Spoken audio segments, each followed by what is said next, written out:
নারায়ণগঞ্জের ফতুল্লায় পূর্বশত্রুতার জেরে প্রথমে পুত্রকে হত্যা এবং পরে পিতাকেও পরিকল্পিতভাবে হত্যার অভিযোগ উঠেছে স্থানীয় প্রভাবশালীদের বিরুদ্ধে।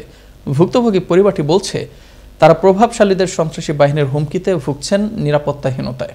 এদিকে এরই মধ্যে কক্সবাজার থেকে মামলার এক আসামিকে গ্রেফতারও করে র্যাব। দাবি উঠেছে নারায়ণগঞ্জের চাঞ্চল্যকর এই পিতা পুত্রের হত্যাকারীদের বিচার নিশ্চিতের।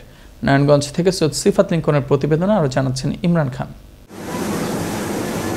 মাত্র 15% জমি নিয়ে বিরোধে 2.5 বছর আগে খুন হয়েছিলেন পুত্র শাহাদাত হোসেন অন্তু। সে ঘটনার রেশ কাটতে না কাটতেই বক্তাবলী এলাকার বেশ কয়েকজন চিহ্নিত ডাকাত ও সন্ত্রাসীরা এবার প্রাণ কেড়ে নিল নিহত অন্তুর পিতা ক্ষুদ্র ব্যবসায়ী জাকির হোসেনের, যাকে 34 দিন নিখোঁজ থাকার পর অর্ধগলিত লাশ দেখে শনাক্ত করে জীবন শঙ্কা নিয়ে বেঁচে থাকা জাকিরের স্ত্রী ও সন্তানরা। আমার ছেলে আমার জায়গা লইয়া একটু করছিল, হিতে আমার ছেলেরে মারা হয়েছে।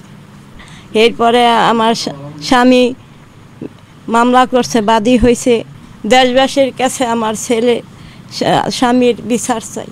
এ ঘটনায় থানায় অভিযোগ করতেও বেগ পেতে হয়েছে ওই পরিবারটিকে। পরিবারটির দাবি, স্থানীয় রশিদ মেম্বার এবং কালা জসিম গ্রুপের দলবল পুত্র অন্তু হত্যার পর পরিকল্পিতভাবে খুন করে পিতা জাকির হোসেনকেও।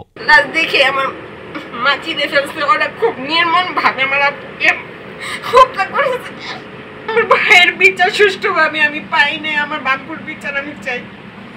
আমি ওদের ফাঁসি চাই, প্রত্যেকটা খুনিদের ফাঁসি চাই। এদিকে অভিভাবক হারিয়ে খুনিদের বিচার চাইলেন 16 বছরের এই কিশোর। আমার ভাইকে মারছে, আমার বাবাকে মারছে, তাদের আমি বিচার চাই। স্থানীয়রা বলছেন, জাকির ছিলেন একজন ভালো মানুষ। তার হত্যাকাণ্ডের বিচারেরও জোর দাবি তাদের।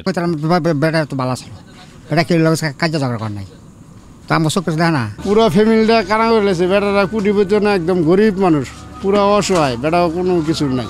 পোলাটা আগে মারছে, পোলা মারার পরে এখন আপনার এই বাপটারে মেরে লেছে। হ্যাঁ, এই গ্রামবাসী যে বিচার আর কোনোদিনে ভবিষ্যতে এই কাম না করে।